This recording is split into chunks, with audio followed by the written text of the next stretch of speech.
Hello everybody, hope you're having a fantastic day today. Thank you so much for checking out the video.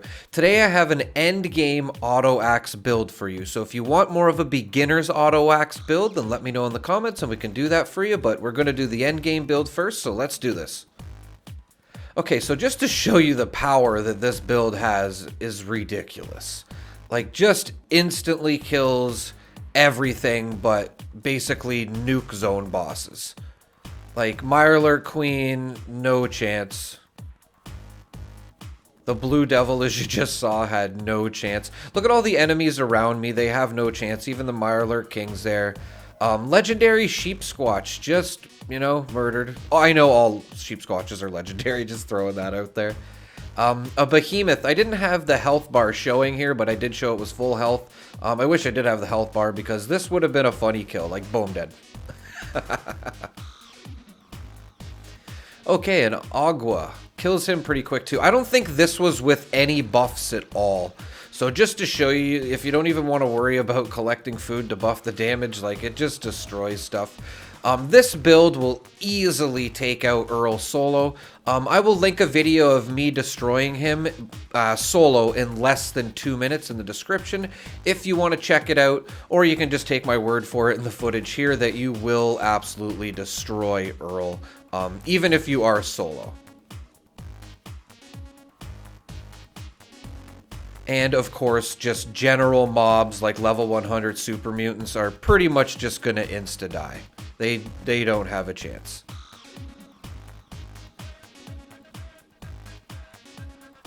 So this is actually a good build to run with Westech.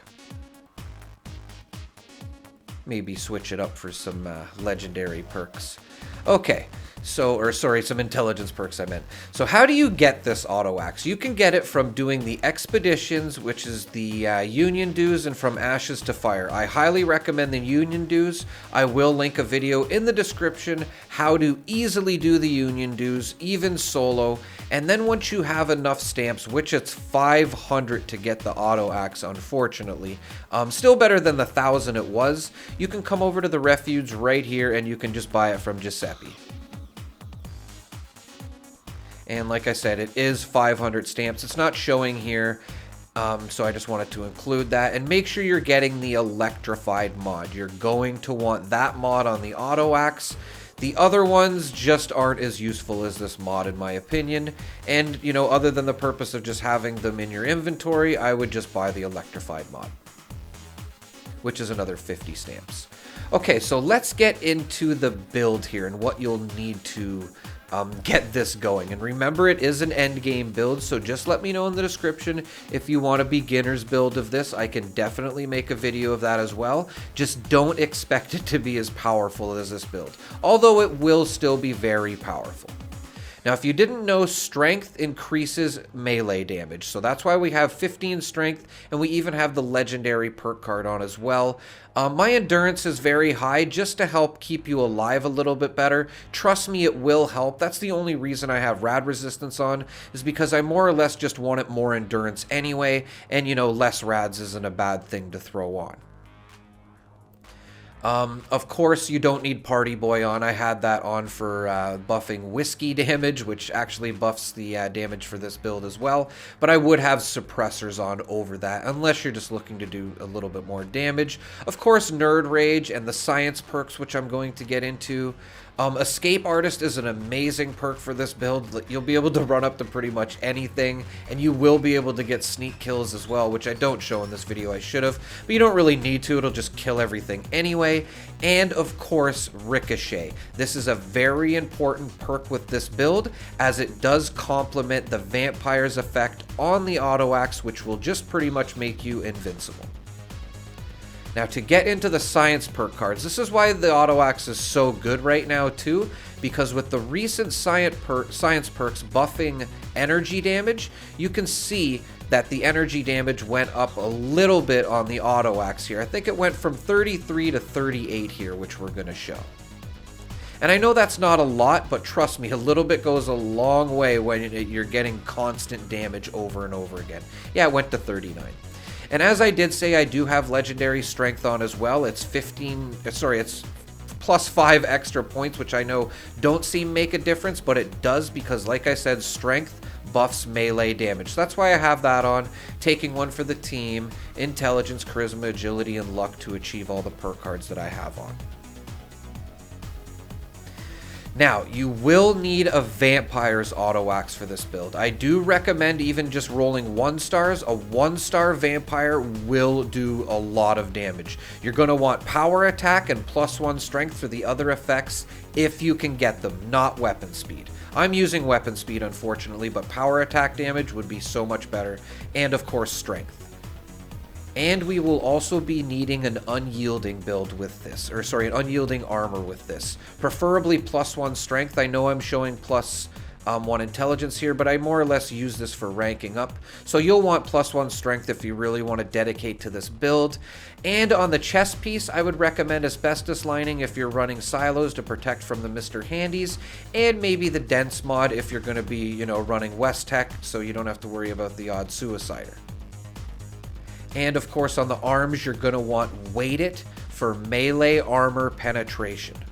If you need help with unyielding armor, I will also link a video in the description explaining it a little bit more, as I don't really show you how to get it here, but the video I link will. And I went with lighter build for the feet actually here, the legging armor, just to get that little bit of bit more action points. You can pretty much put on whatever you want. And I do recommend the Shielded Secret Service Under Armor, as it does +4 strength and 4 endurance, which is going to help you with a little bit more health and a lot more damage for your auto axe. These are the mutations I recommend: Adrenal, Carnivore, Healing, Herd, Marsupial, Scaly, Speed Demon, and Twisted Muscles. Highly recommend all of these. Specifically Twisted Muscles, I just want to say too, you can see it does 35% extra melee damage, so just definitely going to be wanting that. Now, I do want to talk about buffs that will buff the damage of this even more. Just the base damage is great, but if you're going to fight Earl solo or even with some friends and you want to show them how fast you can kill them, then definitely grab some buffs. And don't forget to put on Butcher's Bounty, which I'm showing here. And I just wanted to show where you can get the easiest, meat that you're looking for. I showed you where to get a Yao Guai there. When you come over to the Abandoned Waste Dump here to get Death Claws, just wanted to point out there is a Yao Guai right outside the entrance, and then there will be 2 Death Claws in here to get the Death Claw meat, and of course you got the Yao Guai meat already, and then we're just going to get 2 more meats, and it's just simple as cooking it. This is all you're going to have to get. This does not take long. You can get Mutant Hounds at West Tech. You can even get glowing meat at West Tech from the Mutant Hounds sometimes, but if you can't find glowing meat, then just come on over here where I'm going to show you to Toxic Larry's, and there will be Snallygasters over here. They're not here right now because I killed them earlier, but there was a meat pile here that does show that they do have glowing meat, so it was good I still had that footage. But you'll find glowing Snallygasters over there to get your glowing meat.